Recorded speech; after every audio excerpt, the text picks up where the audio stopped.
सी गांव में राजू और कारिम रहते थे। दोनों बचपन के दोस्त थे।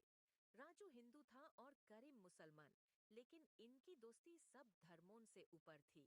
एक दिन तेज बारिश हुई और करीम का घर, जो मिट्टी का बना था, गिर गया। राजू ने देखा तो बिना सोचे समझे उससे अपने घर ले आया।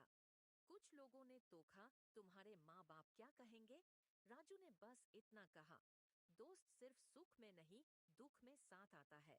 और माँ बाप ने इंसान बनाना सिखाया है, धर्म पुरुष नहीं। अमित और बिलाल बचपन के दोस्त थे।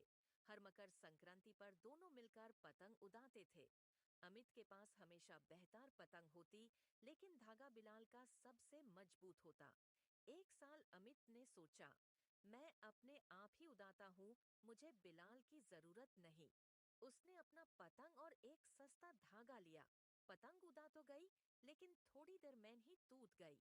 वापस आकर अमित ने बिलाल से कहा, एक बार की बात है, दो दोस्त रमेश और सुरेश गांव में साथ साथ बड़े हुए थे। बचपन से ही दोनों की दोस्ती बहुत गहरी थी। सुरेश एक अमीर किसान का बेटा था, जबकि रमेश का परिवार बहुत गरीब था। लेकिन दोस्ती में कभी भी अमीरी गरीबी आड़े नहीं आई।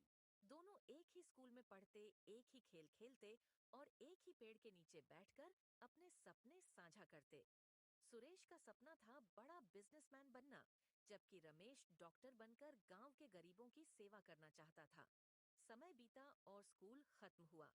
सुरेश के पिता ने उसे शहर भेज दिया, आगे की पढ़ाई के लिए।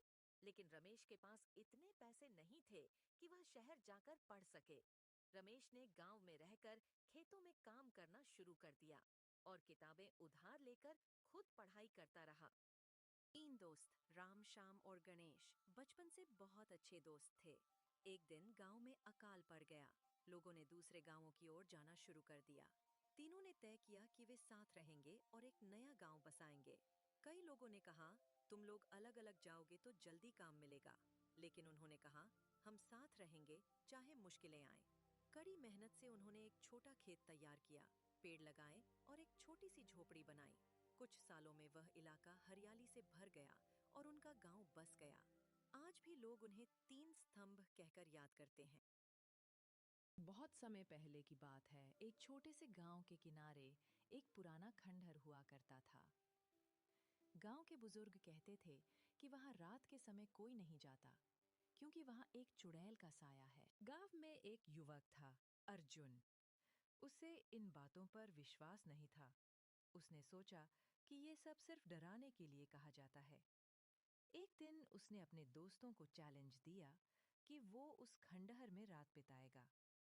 सबने मना किया, लेकिन अर्जुन नहीं माना। रात के 12 बजे अर्जुन खंडहर में पहुंचा। उसके पास एक टॉर्च और कुछ खाना था। शुरू में सब ठीक था, लेकिन जैसे जैसे रात गहराने लगी, अजीब आवाजें आने लगीं। दरवाजों का खुद ब खुद खुलना बंद होना, किसी के पैरों की चुपचाप आहट और एक औरत की धीमी हंसी। अचानक अर्जुन की टॉर्च बंद हो गई। अंधेरे में उसे एक सफेद साड़ी में लिपटी औरत दिखी, जिसके बाल बहुत लंबे थे और चेहरा एकदम काला। उसकी आंखें लाल थीं और वो हवा में तैर रही थीं।